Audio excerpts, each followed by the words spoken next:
Hi, so today is the 1st of April. It is the beginning of the new fiscal year. Obviously, that's still all to do with the Gregorian calendar and the way that the year is divided that way. Today, more specifically to the Taoist practice, to the Chinese calendar as it exists today still. Excuse me, we are in Moon 2, day 14, sorry. So my name's Ollie, this is Red Sun Horizons. I'm an Eastern Physiotherapies practitioner from the south of England, South Sea, Portsmouth, UK. So, as always, using as a prompt the Lunar Tao by Deming Dao, and then expanding on that as and when from my own experience.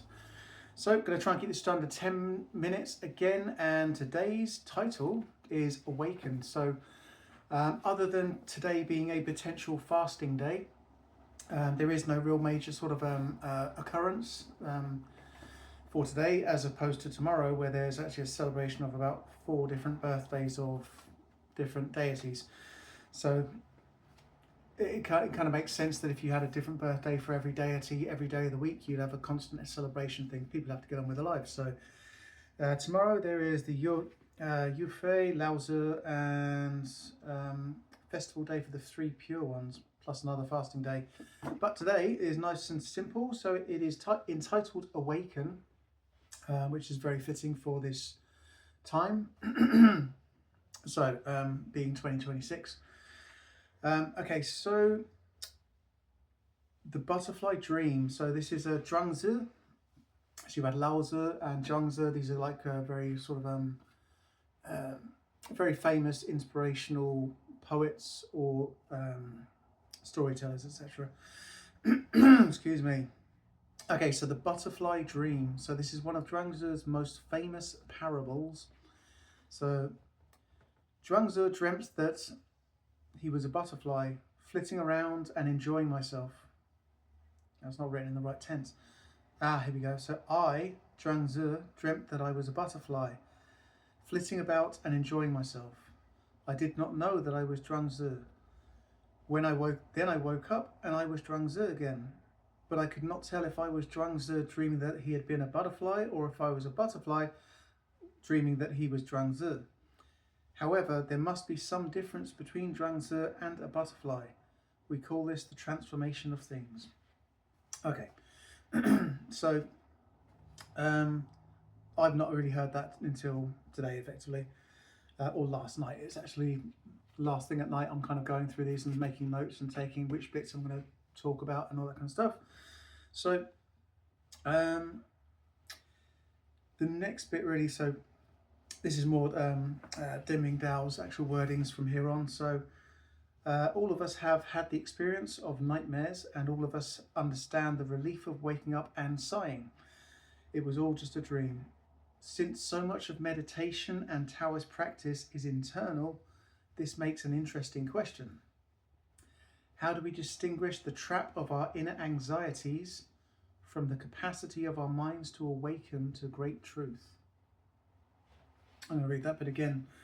So, how do we distinguish the trap of our inner anxieties from the capacity of our minds to awaken to the greater truth? So, there's a whole awakening obviously going on at the moment, very much through these times, and especially sort of now 2025, 26, 27 are soon to be like the actual the most heightened of that whole 10-year transition. People believe we are moving from the Svatisthana being like a centered here in the solar plexus area, which is more about creativity and everything else.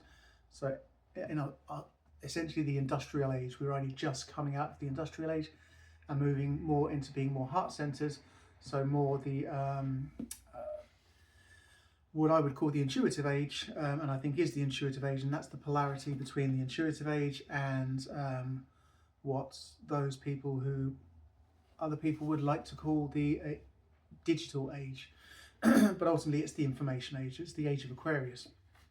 So if it's the information age, you've got the digital age, you've got like an easy resource where you just go to and you find information, but how honest or filtered is that?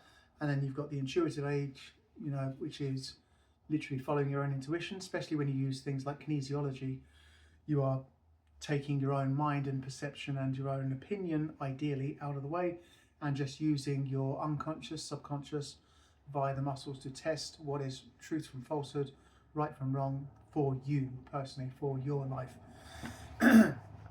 Okay, back to the subject, or more specifically to the subject. So, dreamings, awakenings, all that kind of stuff. So, how do we distinguish the trap of our inner anxieties from the capacity of our minds to awaken to the great truth? So, the anxiety is obviously the amount of fear that's being spread around today as well, because fear shuts down the mind, it shuts down your intuition, and it makes you compliant. So, yeah, we join with Zhuangzi in his ambiguity. Yeah, so I mean, I probably have mentioned in this thing before that I do work, even though I'm a therapist and that's my main job, I do also have a part-time job for like predictable income. So I work in a holistic shop, so selling crystals and spiritual books and other things, etc.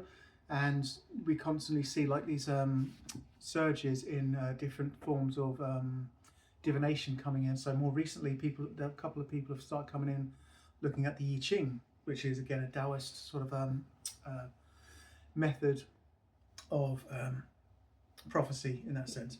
But yeah, and then obviously we constantly see people being more and more people being drawn to the tarot, using oracle cards, and obviously using pendulums and all that kind of stuff, and dowsing rods, etc. So yeah, there is a definite calling for people to want, trying to now, you know, they're starting to realize that so much of what you look at on Google is filtered, and they filter out that, you know, it's all one system, because all media, all mainstream media is owned by the same people, and they are the same people who are trying to govern the world and trying to own everything, effectively, including you. Okay, so the last bit I'll read from there is awaken to this dream, then keep dreaming. Be the dreamer who is aware of the dream, which is, I think, is the nicest bit, effectively where we are, where we should be, or where we should be trying to be.